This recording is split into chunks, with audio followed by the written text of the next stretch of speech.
પાટણ જિલ્લાના રાધનપુર ખાતે આવેલ સેવા સદનની કચેરીએ શ્રીજીનગરના રહીશોને છેલ્લા 7 વર્ષથી નગરપાલિકા દ્વારા પીવાનું પાણી નથી મળી રહ્યું।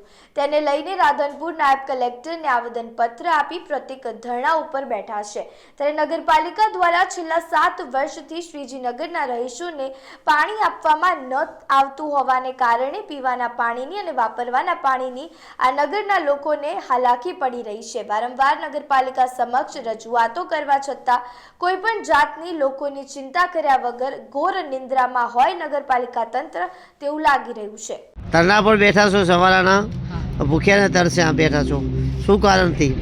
અમારે અમે શ્રીજીનગર સોસાયટીમાં રહીએ છીએ। મારું નામ અમરબેન રબારી। અમારે અમે 10 વર્ષથી રહીએ છીએ। અમારે પાણી સગવડ કોઈ છે નહીં। ટાંકો બનાવ્યો, લાઈન નાખી, પણ મને પાણી આલ્યું નહીં। નગરપાલિકા બીજું કોઈ અમારું સાંભળતું નહીં। અમે રજૂઆત ઘણી કરી છે બધે, નગરપાલિકા અમે કરી બધે કરી છે, કોઈ અધિકારીઓને ધારાસભ્યને, પણ અમારું કોઈ વાત સાંભળતું નહીં। અમારે નહીં લાઇટની સગવડ, નહીં કચરાવાળો લેવા નહીં આવતો, કોઈ વસ્તુ મને સગવડ રાધનપુર આલી નહીં। અમે શ્રીજીનગર સોસાયટીમાં રહીએ છીએ। શું નામ તમારું? મારું નામ લીલાબેન। તો અમે આઈકન બેઠા છીએ, ગુસ્સા તરસા બેઠા છીએ। અમને પાણીની બહુ તકલીફ છે, અમને માર્ગ છે નહીં। અમને અમારી 80 વર્ષની ઉંમર છે, પગે લૂલી છું તો હું પાણી ભરવા જાઉં છું ઢેગડું લઈને, તો અમને માર્ગ કરી આલો, અમને પાણી કરી ટેન્કર નાખો નહીં, અમારે લેન્ડ જોવે છે પાણીની, તો તમે અમારું સાંભળો। અને અમે 10 વર્ષથી અમે રહીએ છીએ તો અમને બહુ અમે હેરાન થઈએ છીએ।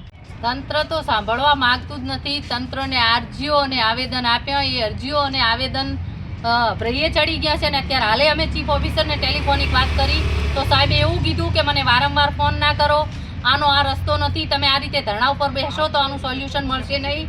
અમને સાહેબથી એવો જવાબ મળ્યો છે। અને પ્રકાશપુરી પણ એમ કહેવા માગે છે કે તમારે જવું હોય ત્યાં જાઓ, અમારો કોઈ ફેર પડવાનો નથી। અમે ટેન્કર મોકલીએ છીએ, પણ તમે ટેન્કર મોકલો છો તો કઈ રીતે મોકલો છો? કે પૈસા વસૂલીને મોકલો છો લોકો પાસેથી વેરો લ્યો છો અને ટેન્કરના પૈસા લ્યો છો।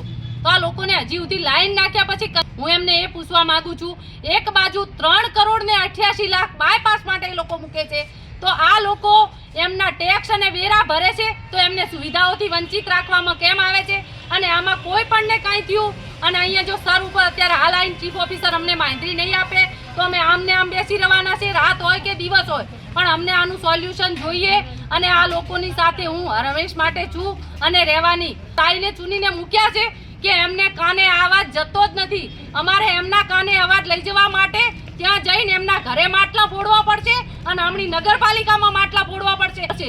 નલ સે જલ યોજનાની મોટી મોટી વાતો કરે છે, તો આ લોકો તો એમ કહે છે કે અમે 10 વર્ષથી નળમાં પાણી જ ભાળ્યું નથી। તો શું આ ભાજપ સત્તામાં કાયમી આ લોકોને પાણીના રાજ્ય રહેશે કે આ લોકોને પાણી મળશે? હવે એ જોવાનું રહ્યું।